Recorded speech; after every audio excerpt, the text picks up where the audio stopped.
সামনে রেখে গতকাল থেকে সারা রাজ্য জুড়ে কর্মবিরতির ডাক দিয়েছে পশ্চিমবঙ্গ আশাকর্মী ইউনিয়ন।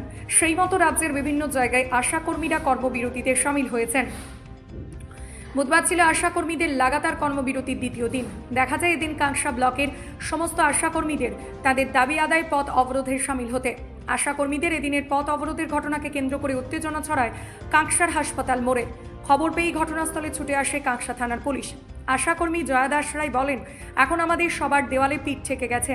আমরা কি করব খুঁজে পাচ্ছি না। যা বেতন পাই তা দিয়ে আর সংসার চলছে না, কিন্তু কাজের চাপ দিন দিন বাড়ছেই, এতেও আমাদের অসুবিধা নেই। আমরা চাই আমাদের বেতন বৃদ্ধি করা হোক এবং সমস্ত বকেয়া মিটিয়ে দেওয়া হোক। সেই জন্যই সারা রাজ্য জুড়ে আমাদের কর্মবিরতি শুরু হয়েছে। আমাদের বেতন বৃদ্ধি না হলে এভাবেই আমরা লাগাতার আন্দোলন চালিয়ে যাব। তো আমরা ইনসেন্টিভ পাচ্ছি না, আর আমাদের যে 5,250 টাকা পাই তাতে আমাদের সংসার চলে না। আর দিনের পর দিন আমাদের কাজের বোঝা চাপিয়ে দেওয়া হচ্ছে। আজ মেলা খেলা সব জায়গায় আমাদের ডিউটি পড়ছে, কিন্তু তার জন্য কোনো আমাদের ইনসেন্টিভ নেই। আর এই আগেই বললাম, আমাদের যে করোনা বিমার সময় যে টাকা ঘোষণা করা হয়েছিল তা আজ পর্যন্ত দেওয়া হয়নি। কর্মরত অবস্থা আশাকর্মীদের মারা গেলে যে 5 লক্ষ টাকা দাবি ছিল, আবার বারবার বলে এসেছি, আজ পর্যন্ত সেটা দেওয়া হয়নি। আমাদের দাবি হলো 15,000 টাকা আমাদের বেতন দিতে হবে, ফিক্স টাকাটা দিতে হবে। এছাড়া ইনস্টিটিউট যেমন আছে আমাদের এইসব দাবি যদি না মানা হয়, আমরা কিন্তু দীর্ঘদিন ধরে এই লাগাতার কর্মবিরতি করব। কারণ আমাদের এই লাগাতার কর্মবিরতি চলছে, এখন 23 তারিখ থেকে আরম্ভ হয়েছে। এটা যতদিন না আমাদের ফুলফিল হচ্ছে, আমরা কিন্তু এই কর্মবিরতি চলবে এবং লাগাতার চালাবো। অসুবিধা হোক আমরা কোনোদিনও চাইনি। মাস আমাদের কাজ, আমরা সেই জন্য আমরা থেকে তোমার থানা থেকে এসেছিল, আমরা যাতে রাস্তা থেকে উঠে আসি, আমরা যেন এই চত্বরে যেন বসে একটা শান্তপূর্ণভাবে একটা ইয়ে করি, তোমার কর্মবিরতি পালন করি, সেটা বলে গেলেন।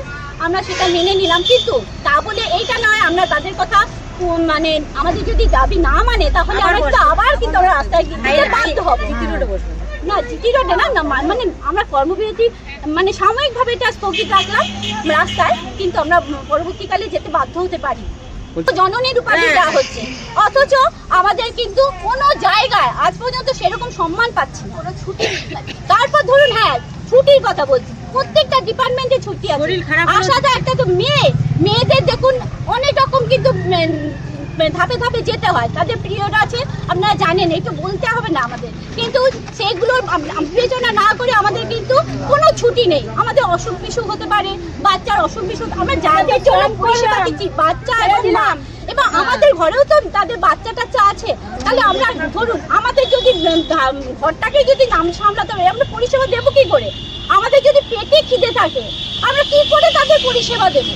যে তারা প্রতিশ্রুতি দিয়েছিল 1 লক্ষ টাকা দেবে, আজ পর্যন্ত দেওয়া হয়নি। আমরা বারবার গেছি, যেখানে স্বাস্থ্য ভবনে গেছি, অনেক জায়গায়, হ্যাঁ সব জায়গায় গেছি, কিন্তু আমাদের এখনো পর্যন্ত মোবাইলের যে রিচার্জ করার টাকা সেটাও টাইম মতো আমরা পাই না।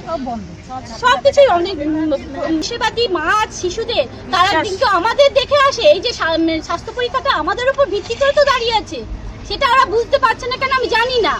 আর পারছি না, কারণ আমাদের মাইনা 5-6 মাস ধরে ইনসেন্টিভ, কোথায় 1 বছর ইনসেন্টিভ বাকি, পিএলআই এর টাকা আমাদের 1 বছর বাকি। বলেছিল যে তোমরা অ্যাক্রিডিটেড সোশ্যাল হেলথ অ্যাক্টিভিস্ট হিসাবে জয়েন করেছো, তোমরা কোনো সরকারি কর্মী না, ঠিক আছে আমরা মেনে নিয়েছিলাম, কিন্তু সরকারি কর্মী না যখন আমরা স্বেচ্ছাসেবক, ঠিক আছে, তাহলে আমাদের কেন কাজের বোঝা কেন চাপানো হবে? আমাদের একটার পর একটা কাজের বোঝা চাপানো হয়ে গেছে। মেলা খেলা পরীক্ষা নিরীক্ষা যেখানে খুশি ডিউটি দিচ্ছে, আমরা করেছি, আমরা কোনোদিন পিছু পা হইনি, কিন্তু দিনে দিনে আমাদের বঞ্চনার শিকার আমরা হতে শুরু করে দিয়েছি।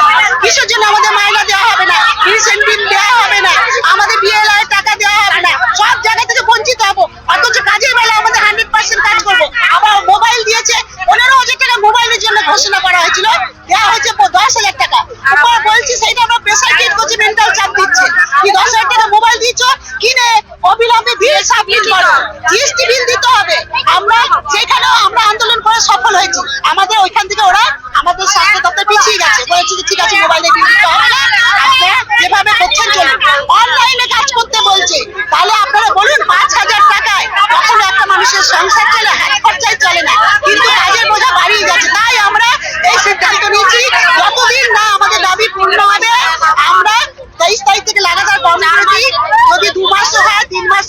আশায় আমরা বসে যাবো, আমরা আর কোনো কাজ করবো না। আমাদের সর্বপ্রথম কারণ হচ্ছে আমরা যে পরিমাণে পরিশ্রম করি সেই পারিশ্রমিকটুকু আমরা পাই না, ন্যায্য সম্মানও আমরা পাই না। আমাদের বেতন ইনসেনটিভ আমাদের যে আজকে 4 মাসের বাকি আছে, ওটা আমরা যেভাবে কাজ করি কাজের ভিত্তিতে পাই, সেটা আমাদের 4 মাস বন্ধ হয়ে আছে। আর আমাদের আর একটা ফিক্সড বেতন আছে, সেটা 5,200 টাকা। ওইটাতে আমাদের কি হবে, সেটাই শুধু আমাদের আজকের প্রশ্ন, যে ওই টাকাতে আমাদের কি করে চলবে।